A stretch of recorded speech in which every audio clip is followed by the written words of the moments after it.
주님이 가르쳐 주신 기도의 대표를 우리는 주기도라고 부르죠. 우리가 누구에게 또 어떻게 무엇을 기도해야 할지를 알려주시는 기도의 교본이라고 말할 수 있을 겁니다. 이 기도에서 제일 중요한 부분이 무엇일까요?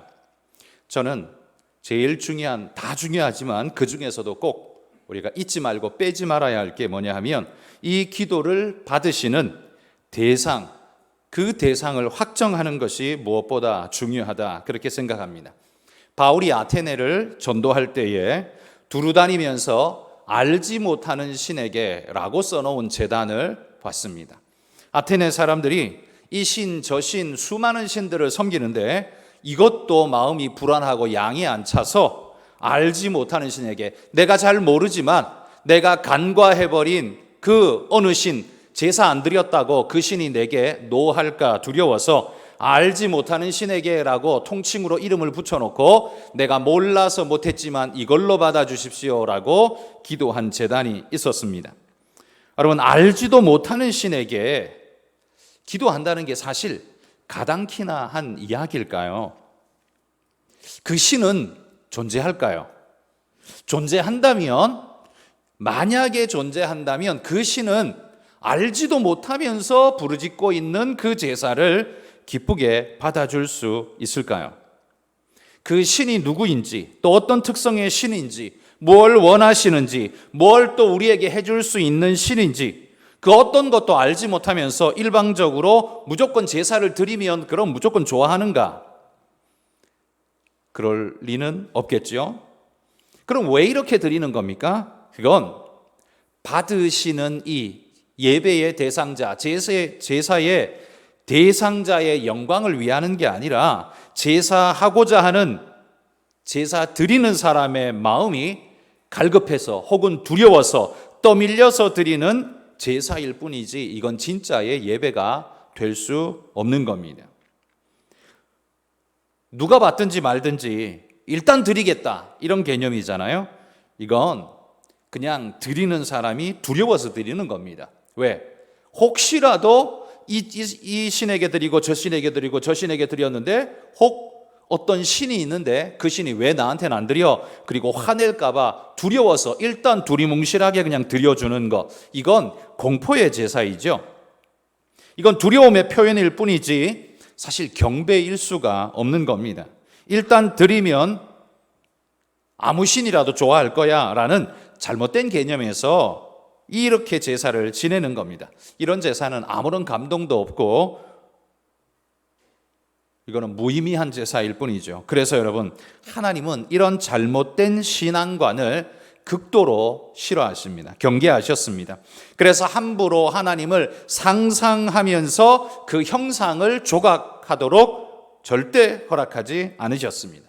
만약 사람이 하나님을 조각한다면 그러면 뭔가 특징을 잡고서 조각하지 않겠습니까? 힘이 세다 그러면 소처럼 그릴 것이고, 무시무시하고 강력하다 그러면 뭐 사자의 이빨같이 사자같이 그릴 것이고, 빠르다 그러면 독수리처럼 그릴 것이고, 뭔가 특성을 하나 잡아야 그 특성에 맞는 우리가 생각하는 개념의 어떤 것을 차용해서 그걸 형상화해서 만들어냅니다. 사람이 그럴 수밖에 없죠. 자, 이렇게 되면 그때부터 하나님의 특징은 사람의 생각과 손에 의해서 그냥 확정되어져 버리는 겁니다. 그 말은 뒤집어 놓고 보면 앞으로는 당신은 이런 신이니까 이렇게만 하세요 라고 마치 신에게 협박하는 것처럼 보일지도 모릅니다. 여러분, 어떤 특정한 인간들이 말하는, 생각하는, 만들어낸 신은 그럴 수 있을지 몰라도 하나님은 어떻습니까? 하나님은 완전하고 충만한 그 하나님을 인간의 생각에 생각나는 특성 하나를 붙잡고 그 국한된 하나님으로 가둬버리면서 형상을 만들어버린다면 그건 하나님에 대한 예배가 아니고 그건 오히려 모욕이 되는 겁니다. 그래서 하나님이 절대로 그렇게 할 수 없게 만드신 겁니다. 그래서 하나님은 절대로 어떤 형상으로든 조각하지 못하게 만드신 거예요. 하나님은 당신의 특성이 제약되거나 비틀어지거나 이렇게 되는 걸 극도로 싫어하신다는 겁니다. 그래서 조각하지 못하게 하셨어요. 뿐만 아니라 아무렇게나 자신이 드리고 싶은 대로 혹은 드리고 싶은 것으로 아무렇게나 드려도 된다라고 허락하지 않으셨습니다. 그래서 하나님은 율법 레위기서에 제사를 어떻게 드려야 하는지, 그분은 어떤 분이신지, 그래서 드리는 너는 어떻게 드려야 하는지, 그리고 속죄는 어떻게 이루어지는지, 이 모든 것들을 율법에 일러주신 겁니다.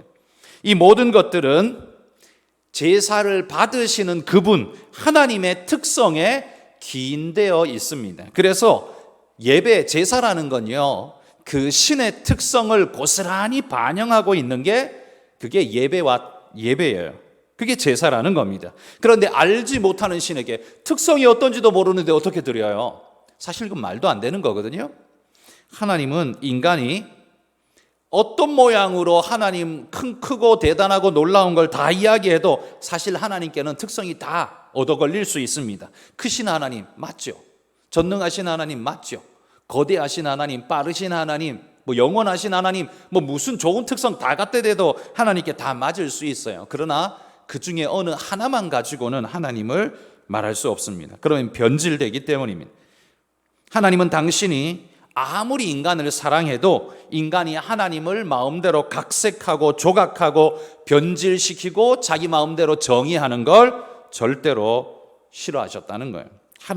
하나님이야말로 그런 면에서 볼 때 지극히 자율적인 분이십니다. 우리가 어떤 모양으로든 얽어매는 걸 하나님은 진짜 싫어하시는 분이라는 거예요. 그러므로 여러분, 우리가 기도할 때 제일 중요한 게 뭐냐? 그건 우리의 기도를 받으시는 분이 어떤 분이신가라는 사실입니다. 누구시며 어떤 분이신가? 이걸 알아야 우리가 바른 기도를 할 수 있는 거예요. 그래서 주님은 기도를 가르치실 때 기도의 첫머리를 기도의 대상으로 지금 확정시켜주고 있는 겁니다.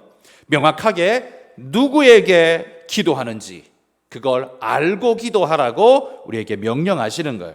자, 우리가 오늘 읽은 9절 말씀, 이 말씀 이걸 보면 주기도문의 첫머리를 열고 있는데요, 주님은 올바른 기도를 이렇게 9절부터 이야기하시기 전에 6장 초반부에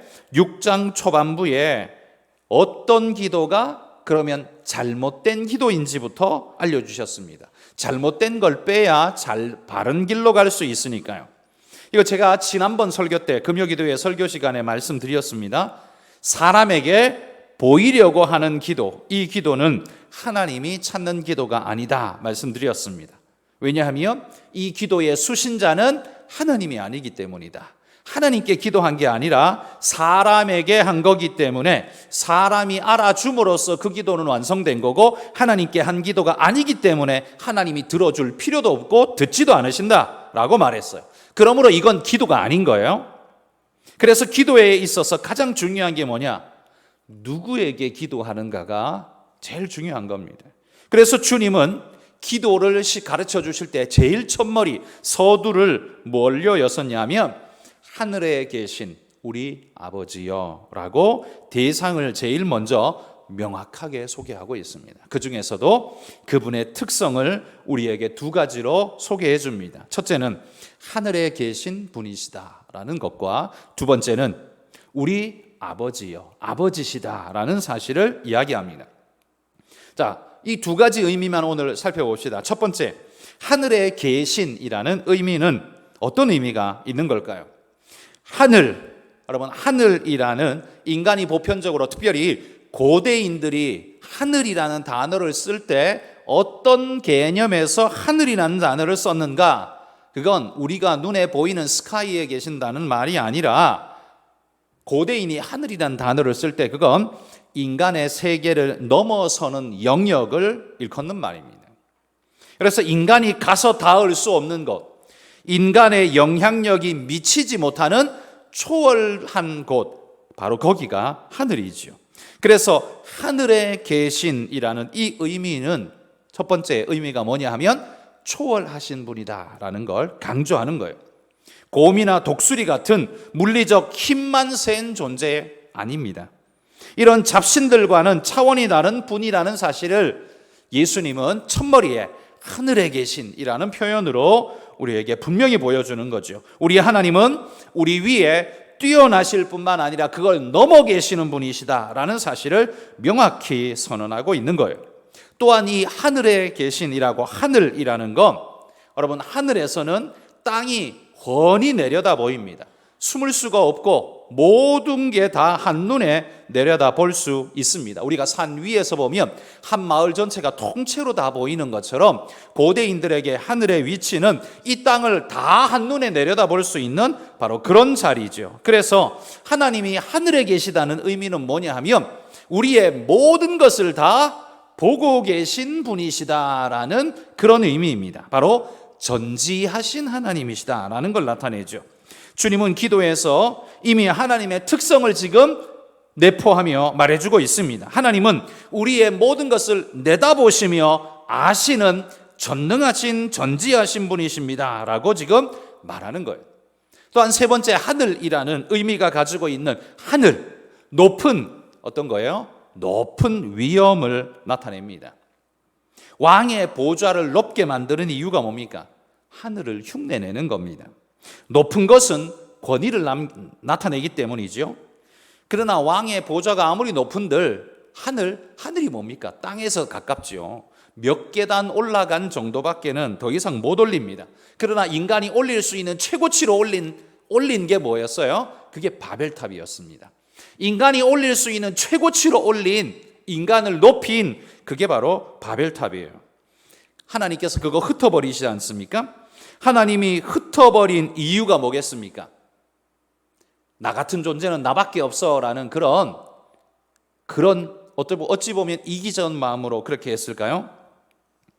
그런 마음이 아니라 그들이 더 높아지고자 하는 건 하나님의 권위에 도전하는 것이기 때문에 그렇습니다. 물론 인간의 손으로 만든 거 아무리 높아봐야 하늘이 뭡니까? 하늘에 발 뒤꿈치에 때만큼도 안 되는 높이 정도밖에 안 되겠죠. 그러나 그 도전 자체가 뭐예요? 그 도전 자체가 하나님처럼이라는 사탄적인 특성을 띠기 때문에 하나님이 흩어버리셨습니다. 그 도전은 우상화의 첫걸음이기 때문에 하나님이 언어를 흩으셔서 그들로 하여금 우상화하지 못하도록 만들어 버리셨다라는 거예요. 그러니까 언어를 흩어버린 건 그들을 향한 하나님의 심판이기도 했지만 어떤 면에서 보면 더 이상 이렇게 너희 힘 모아서 우상화하면 안 돼 라는 하나님의 보호장치일 수 있다는 사실을 우리가 볼 수 있죠. 한 면에서는 심판이지만 또 어떤 면에서 보면 이 인간이 우상화, 깊은 죄로 빠지지 않도록 하나님의 보호하심이 그 방편이었는지 모릅니다. 어찌됐든 그런데 결국 어떻게 됩니까? 인간은 결국 자신을 우상화시키죠. 제국의 황제가 바로 그것입니다. 다니엘서에 나오는 바벨론의 느부갓네살 왕은 자신을 우상화시킨 최고의 존재였습니다. 그런데 다니엘서를 읽어보십시오.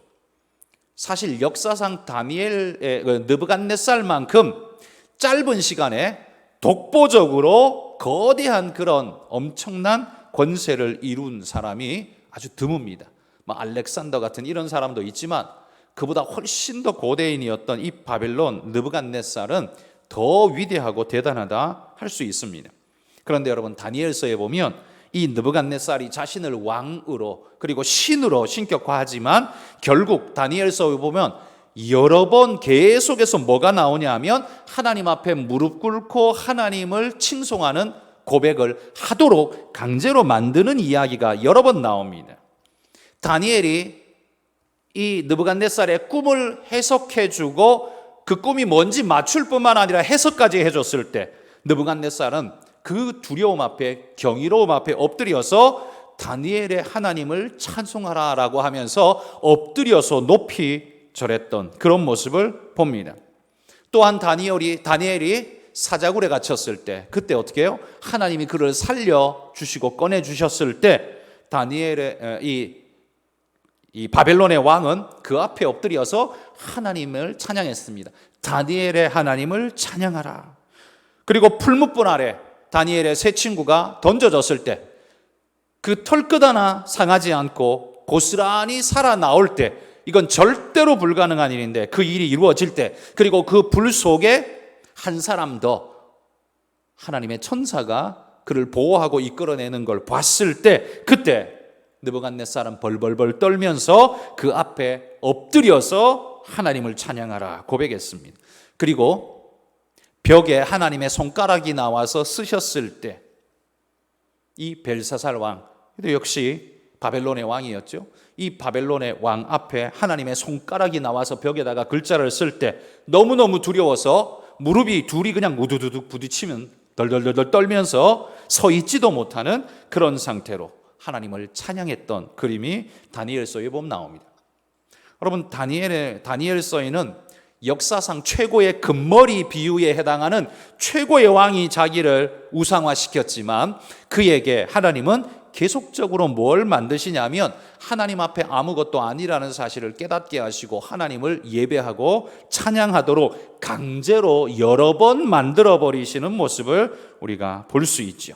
그래서 여러분, 이처럼 하늘에 계신이라는 이 표현은요, 감히 인간이 그 어떤 것도 근접할 수 없는, 감히 그 어떤 것도 그 높음과 위엄에 가까이 갈 수 없는, 흉내도 낼 수 없는 그런 어마어마한 분이라는 사실을 하늘에 계신이라는 이 단 한 단어로 우리에게 설명하고 있다는 거죠. 이게 주님의 뜻입니다. 두 번째, 하나님을 소개하는 단어는 하늘에 계신, 그 다음에 우리 아버지요 라고 말합니다. 여러분, 하늘에 계신 이 초월적인 능력과 위엄을 나타낸다면 우리 아버지여는 관계성을 나타내는 겁니다. 성격이 완전 다르죠. 하나님은 우리에게 초월적인 분이라 굉장히 멀리 있는 것처럼 보였는데 예수님은 그런 본질의 하나님이시지만 그분은 너희의 아버지시다라고 관계성을 강조해서 우리에게 보여줍니다. 우리에게 되게 먼 분 같은데 그렇지 않아. 너희에게 아주 가까운 분이야 라고 일러줍니다. 여러분, 우리 아버지여 할 때 우리 아버지라는 단어를 쓸 때는요, 이건 근엄하고 무서운 단어의 용도가 아닙니다. 아마 근엄하고 무서운 분이라면 우리 아버지여 이렇게 부르지 않고 아버님 이렇게 깍듯하게 부를 겁니다. 만약에 그 아버지가 정말 꼴보기 싫고 사사건건 자꾸만 잘난 체하고 자꾸 지적질하고 나를 괴롭히면 아버지를 어떻게 불러요? 꼰대라고 부르겠죠. 그러니까 아버님도 아니고요, 꼰대도 아니에요. 우리 하나님을 예수님은 뭐라고 표현했냐면 우리 아버지여, 우리 아버지여라고 부르는 건 아주 친근한 상태, 사랑의 상태에서만 이런 표현을 씁니다. 그래서 이 표현은 친밀감을 보여주는 표현입니다. 관계성을 말하는 거예요. 주님은 하나님이 높고 멀기만 한 분이 아니라고 알려주는 겁니다. 그분은 그렇게 크신 분이시면서도 우리와 친밀한 관계에 있는 가까운 분이시다라는 사실, 아주 대조적인 상태의 특성을 가졌지만 그럼에도 불구하고 그 모든 성격을 다 가지고 계신 분이다라고 말해주는 거예요. 또한 이 표현은요, 우리의 아버지여라는 표현 속에는 허락이라는 의미가 암묵적으로 그 안에 들어 있습니다. 우리 아버지요. 여러분, 친밀한 아버지는 아들이 요구하는 것에 절대 냉정하지 않습니다. 적어도 자식이 이야기하는 건 부모라면 들어주려고 대기하고 있습니다. 들어보고 난 다음에 보자 이렇게 말은 할지 몰라도 마음 자세는 어때요? 가능하면 들어주려고 듣는 자세, 그게 부모의 자세 아닙니까? 저 역시 제게도 두 딸이 있습니다. 두 딸이 제게 뭔가를 부탁할 때 저는 가능한 다 들어주려고 합니다. 왜? 사랑하는 내 딸이니까요. 내가 그의 아버지니까 당연히. 그런데 제가 들어주지 않는 이유는 딱 두 가지밖에 없습니다. 하나는 내 능력 밖의 것을 요구할 때 들어주고 싶어도 못 들어주는 거야. 두 번째, 내가 들어줄 수는 있지만 그게 지금 너에게 해가 될 때, 그에게 해가 될 때는 할 수 있지만 들어주지 않습니다. 이 두 가지 빼놓고는 다 들어줍니다. 그런데 여러분, 하나님은 어떻습니까? 하나님은 능력 밖에 할 수 없는 게 있습니까? 그런 건 없죠. 그러니 하나님에게는 이 첫 번째 이유가 없습니다. 그러면 우리 아버지여라는 그 하나님은 우리를 향해 어떤 마음이실까? 다 들어주려고 하는데 단 한 가지 조건에서만 들어주지 않습니다. 그건 우리에게 해가 될 때, 지금 네가 볼 때는 그게 도움이라고 생각할지 모르지만 그러나 그건 궁극적으로는 너한테 나쁜 거야 할 때는 하나님이 듣지 않으시는 거죠. 그게 우리 아버지여라는 그 단어 속에 녹아있는 의미입니다. 하늘에 계신이라는 거대한 초월성과 전능성, 전지성을 함축한 단어를 쓰시다가 갑자기 그 하나님이 우리에게 멀리 계신 분이 아니라 우리와 가까이, 우리 옆에, 우리 앞에, 우리와 함께 계신 분이라고 우리 아버지여라는 단어로서 너희가 기도해도 되는, 그러니까 이 두 가지를 조합해 놓고 보면 어떤 느낌입니까? 두려워하고 멀리 던져야 할, 피해야 할 하나님이 아니라요, 가까이 구해야 할 하나님인데 그 하나님이 전능자세요. 그래서 내가 뭘 구해도 들어주시는 분이고 들으실 수 있고 들어주시려고 하는 분이시라는 거예요. 그러니까 하늘에 계신 우리 아버지여라는 이 한 문장 속에, 이 단순한 한 문장 속에 무슨 의미가 들어있습니까? 네가 기도하는 건 하나님이 들어주셔. 너는 주저하지 말고 하나님을 찾아. 네가 하나님께 기도하는 건 그건 너의 축복이야. 그런 의미가 고스란히 녹아있는 것 아닙니까? 그러니 여러분, 오늘 우리가 이 기도하러 오늘 이 자리에 왔는데 이 기도하는 시간에 제일 중요한 건 내 기도를 들으시는 분이 누구신가에 대해 명확히 알고 그분 앞에 기도하는 겁니다. 이게 거꾸로 되면 어떻게 해요? 자기중심적, 하나님 중심적 신앙인은 하나님을 생각하고 하나님 때문에 어떻게 기도하지만, 자기중심적 신앙인은 하나님이 듣는 자가 누구든 들어주든 말든 어쨌든 상관없이 내 필요만 그냥 쫙 깔아놓는 거예요. 그게 자기중심적 신앙입니다. 많이 깔아놓으면 신앙이 좋은 것 같지만 사실 그게 아니에요. 자기중심적인 거예요. 뭐 듣든지 말든지 들어주는 사람이 있든지 없든지 일단은 내가 늘어놓을 테니까 그 중에 한 개 할 수 있는 거라면 해봐. 자기중심적으로 말하는 거죠. 그건 하나님 중심적 기도가 아닙니다. 많이 기도한다고 하나님 중심적 기도가 되는 건 아닙니다. 하나님을 알고 그분과의 관계성 속에서 진실하게 기도하는 게 무엇보다도 가장 중요한 것입니다. 하나님 모르고 기도하러 가는 건 하나님을 욕되게 하는 일입니다. 아까 사도행전에 제가 말씀드린 것처럼 알지 못하는 신에게 그렇게 기도하면 신이 다 좋아할까요? 모든 신이 그 중에는 나도 속하겠네 그러면서 다 좋아할까요? 아닙니다. 하나님은 그걸 무시라고 생각하실 겁니다. 하나님은 그런 자의 기도를 듣지 않으십니다. 하나님 우리에게 계시하시고 알려주시고 알도록 하셨습니다. 그래서 여러분, 우리는 오늘 기도할 때 내 필요에 집중해서 기도하는 건 그건 지극히 자기중심적인 기도라는 말이고요. 이제는 그거 내려놓고 그게 아니라 하나님 들으시는 그분 중심적 기도를 해야 우리의 기도가 옳다라는 말입니다. 높고 높은 분이시지만 내 속에 들어와 계신 분, 전능하신 거대한 분이지만 우리 아버지이신 분, 여러분 그런 마음을 가지고 우리가 하나님 앞에 기도해야 할 줄 믿습니다. 찰스 스펄전은 기도에 대해서 이렇게 말했습니다. 기도는 하늘 도성으로의 여행이다, 이런 표현을 썼어요. 기도하면요, 우리가 하늘 도성을 여행하는 찬란한 영광과 축복과 은혜를 누린다는 말입니다. 하늘 도성으로의 여행을 하지 않는 사람은 결국 땅의 것밖에 모르고 땅의 것에 집착하면서 땅의 것에만 골몰하는 존재가 될 수밖에 없다는 겁니다. 그래서 기도를 잃어버린 교회는 가장 영향력이 없고 힘이 없는 교회일 수밖에 없습니다. 그래서 우리는 이 금요기도회를 잘 붙잡고 살려야 합니다. 저는 이 금요기도회를 굉장히 중하게 생각하고 우리 성도님들이 많이 나와서 이 기도 시간에 뜨겁게 찬양하고 기도했으면 좋겠습니다. 좀 표현이 좀 과격하지만요, 정말 그냥 미친 듯이 찬양한다는 표현 정말 그냥 쓰고 싶습니다. 여러분, 하나님께요 그냥 미친 듯이 찬양해 보십시오. 미쳐서 정신 나갔단 게 아니라 하나님께 완전히 우리의 모든 것을 내어드린, 완전히 그냥 정신과 속을 다 빼어드린 그런 상태로 찬양하십시오. 찬양도 너무 멀쩡한 상태로 찬양하지 말고 여러분의 속을 하나님께 다 빼어드린 상태로 찬양을 하십시오. 그게 하나님 앞에 온전한 예배 아니겠습니까? 기도할 때에도 하나님께 모든 걸 다 드리며 그분께 초점 맞춰서 그렇게 기도하시기를 바랍니다. 여러분, 우리가 마음을 모아서 높고 높으신 그분께, 우리 아버지께 진심 어린 마음으로 기도할 때 하나님은 반드시 우리 기도를 들어주시고 우리와 함께 하실 줄 믿습니다.